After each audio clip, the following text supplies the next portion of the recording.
ദൈവം മനുഷ്യരെ സൃഷ്ടിച്ചു. ആദവും ഹവ്വയും സൃഷ്ടിച്ചു. അവർക്കൊരു പർദീസ പണിത് കൊടുത്തു. ഇതെല്ലാം നിങ്ങൾ കേട്ടിട്ടുണ്ടാവോ? ആ കനി ഭക്ഷിക്കരുത് എന്ന് പറഞ്ഞു. നിത്യം ജീവിക്കാനാണ് ദൈവം അവർക്ക് പർദീസ കൊടുത്തത്. അവർ തെറ്റ് ചെയ്തു. അന്ന് നീ മരിക്കുമെന്ന് ദൈവം പറഞ്ഞു. ദൈവത്തിൻ്റെ ഒരു ദിവസം 1000 വർഷമാണ്. 930 വർഷം വരെ ആദം ജീവിച്ചു, മരിച്ചു. അപ്പോൾ ഒരു ഫാനിൻ്റെ കണക്കൂട്ടിൽ നമുക്ക് ഫാനിനെ ഉദാഹരണമായിട്ട് എടുക്കാം.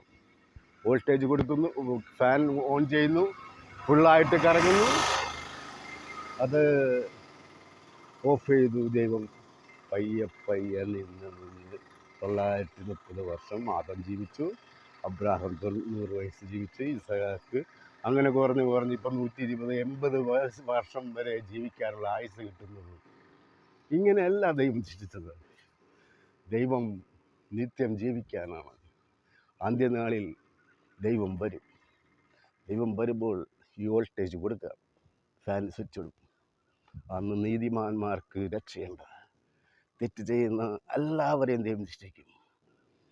കാളതൻ്റെ ഉടയവനെ, കഴുതൻ്റെ യജമാനനെ പുൽത്തൊട്ടി അറിയുന്നല്ലോ, എൻ ജനം അറിയുന്നില്ല എന്നാണ് ദൈവം പറയുന്നത്.